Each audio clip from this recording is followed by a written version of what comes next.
Morning students. ये है आपकी आज की रिवीजन वीडियो। तो आज मैं आपको पोएम 1 प्लांटिंग रिवाइज कराऊंगी फिर से। और मैंने इस पोएम से रिलेटेड जो आपको 2 होमवर्क दे रखे हैं ऑलरेडी, आज हम इस वीडियो में वो होमवर्क डिस्कस करेंगे और आप अपने आंसर्स वैसे टैली कर सकते हैं। तो मैं आपको इस पोएम का बहुत ही ब्रीफ डिस्क्रिप्शन दूंगी। मैं मेनली आपको होमवर्क डिस्कस करवाने के लिए मैंने ये वीडियो बनाया है। तो स्टार्ट करते हैं अपनी poem. The name of our poem is planting, written by Dick Wilms. Start करते हैं। I took a little seed one day about a month ago. I कौन है यहाँ पर कवि है।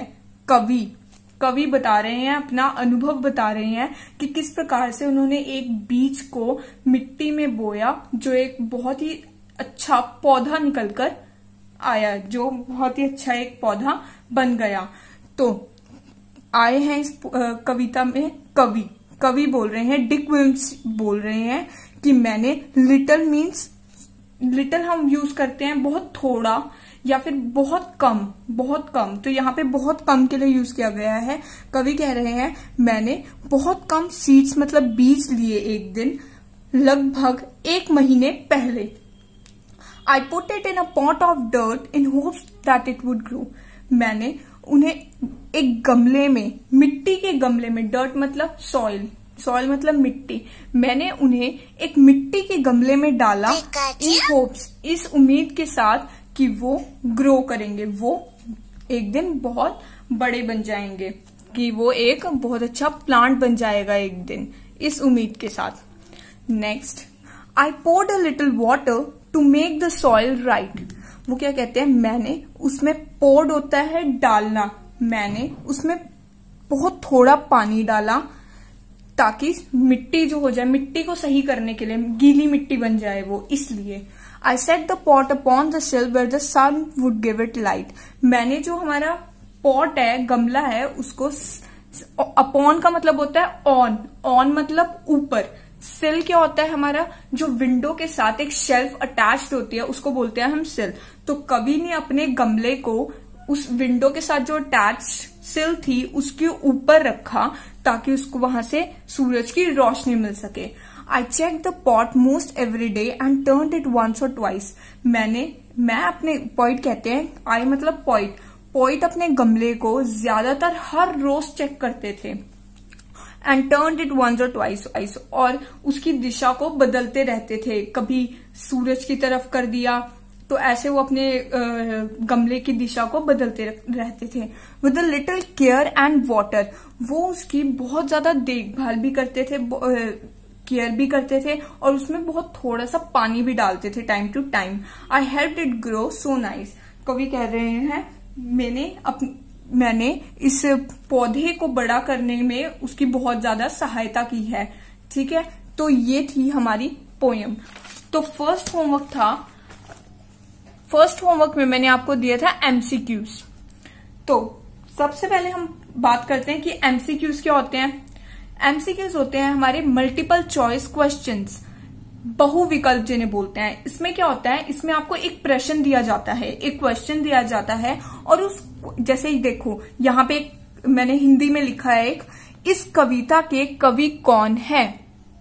तो अब आपको इसका उत्तर देना है। पर इसमें मल्टीपल चॉइस क्वेश्चंस में क्या होता है, आपको इसके चार जवाब दिए गए हैं। देखिए, Robert Frost, Elizabeth Spires, Dick Wilms, Maxim Kumin, ये 4 आपको इसके विकल्प दिए गए हैं। अब इनमें से 3 जो उत्तर हैं वो गलत हैं, सिर्फ एक ही उत्तर सही है। और आपको क्या करना है, जो सा उत्तर इन 4 में से सही है उस उत्तर पर टिक लगाना है। टिक कैसे लगाते हैं हम, ऐसे देखिए, अब ये होता है टिक लगाना है, ऐसे करके आपको टिक लगाना है। जैसे अगर देखो अगर उत्तर क सही है तो आप क पे टिक लगाओगे, ठीक है। अगर उत्तर ख सही है तो ख पे टिक लगाओगे, उत्तर ग सही है तो ग पे टिक लगाओगे, उत्तर घ सही है तो घ पे टिक लगाओगे, ठीक है। और जब भी आप कोई क्वेश्चन लिखना स्टार्ट करते हो तो उससे पहले आपको प्रश्न नंबर, क्वेश्चन नंबर जरूर डालना है। ये जो आप रेड कलर की लाइन देख रहे हो ना, इससे लेफ्ट साइड पे आपको ये क्वेश्चन नंबर जरूर, जैसे प्रश्न नंबर 1 था ये, तो ये आपने डाला और यहाँ पे क ख ग घ में से आपको एक को टिक करना है। तो जैसे अब इस कविता के कवि कौन है? अब मैंने आपको शायद बहुत बार हर वीडियो की स्टार्टिंग में बात बताई है, अब तक तो आपको लर्न हो गया होगा पक्का कि इस कविता के कवि कौन है? Dick Wills. तो उत्तर कौन सा सही है? ग वाला। तो अब आपने क्या करना है, पेंसिल लेनी है, ग वाले उत्तर पे ऐसे करके एक टिक लगा देना है। अब आप ये टिक लगाओगे, मुझे पता लग जाएगा कि आपको ये समझ में आ गया है और आपको यहाँ पे मैं 1 मार्क्स दे दूंगी कि मतलब आपका ये क्वेश्चन सही है। तो ऐसे ही अब हम इसको इंग्लिश में देखते हैं। देखो फर्स्ट क्वेश्चन है हमारा, who is the poet of this poem? इसी का इंग्लिश वर्जन है ये। Who is the poet? इस कविता के कवि कौन है? रॉबर्ट। ए ऑप्शन है हमारा रॉबर्ट फ्रॉस्ट, बी ऑप्शन है हमारा एलिजाबेथ स्पायर्स, सी ऑप्शन है हमारा डिक विल्स, डी ऑप्शन है हमारा मैक्सन क्यूमिन। तो अब आपको पता है, सबको पता है कि कौन है इस कविता के कवि? Dick Wills. तो अब आपने लेना है पेंसिल और यहाँ पे कर देना है टिक। टिक करोगे 1 मार्क्स आपका पक्का। नेक्स्ट है हमारा question, what is the meaning of the word little? What is the meaning of the word little? A small in size, b big, c large in size, d huge. तो little का क्या मतलब है? मैंने कितनी बार बोला little. I took a little seed one day, मतलब मैंने एक बहुत ही छोटा सा, लिटिल मतलब बहुत थोड़ा सा, छोटा सा बीज लिया। लिटिल मतलब बहुत कम, जो छोटा हो साइज में, स्मॉल। तो इसमें देखो small in size, big, large in size, huge, कौन सा आएगा? A option, small in size. तो ए पे हम ऐसे करके कर देंगे टिक। नेक्स्ट है, who is I in this poem? अब how is I in the poem? इस कविता में आई कौन है? आई, पोएम स्टार्ट ही आई वर्ड से हो रही है और मैंने आपको स्टार्टिंग में बताया था I took a little seed one day. इसमें आई कौन है? कवि है हमारे। कवि कौन है? Dick Wills. तो अब आपको आंसर तो पता लग गया, तो कवि है। अब इसमें कवि वर्ड कौन सा है वो ढूंढते हैं। ए ऑप्शन है हमारा सॉइल मतलब मिट्टी, बी ऑप्शन है हमारा सीड मतलब बीज, सी ऑप्शन है हमारा पॉइंट मतलब कवि, डी ऑप्शन है हमारा सन मतलब सूरज। तो आई कौन है इसमें?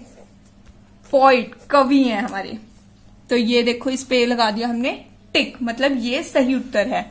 नेक्स्ट क्वेश्चन नंबर 4, यहाँ पे देख रहे हो ना, हर क्वेश्चन पे यहाँ पे नंबरिंग की हुई है, सीरियल नंबर डाला हुआ है, तो इससे पता लग रहा है साफ साफ कि कौन सा क्या है। How much time ago the poet took a little seed? मतलब कितने समय पहले पोइट, कवि ने एक लिटिल सीड लिया। ये हमारी सेकेंड लाइन थी, I took a little seed about a 1 month ago, पूरे 1 महीने पहले। यह सबको याद है? तो अब हमें इसमें महीना वर्ड ढूंढना है, महीना वर्ड इंग्लिश में, तो वो देखते हैं। अब वीक, फर्स्ट ऑप्शन है हमारा वीक। वीक मतलब 1 हफ्ता। ईयर मतलब 1 साल। सी मंथ, मंथ का क्या मतलब होता है? मंथ का मतलब होता है महीना।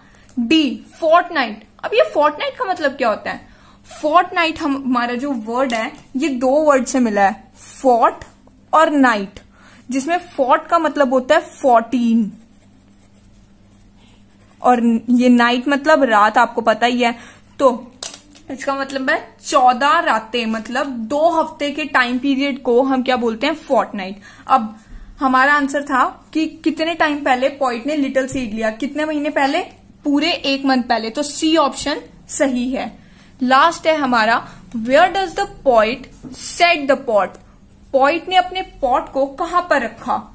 Option number a upon the sill, मतलब अपॉन का मतलब होता है ऑन, सिल के ऊपर। सिल क्या होती है? जो विंडो के साथ शेल्फ अटैच होती है उसको हम बोलते हैं सिल।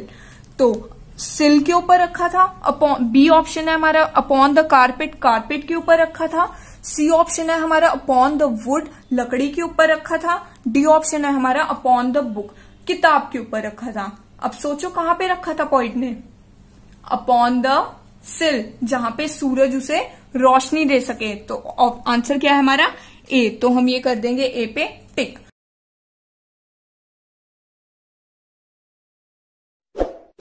इस वीडियो को लाइक करें, हमारे चैनल को सब्सक्राइब कर बेल आइकन जरूर प्रेस करें।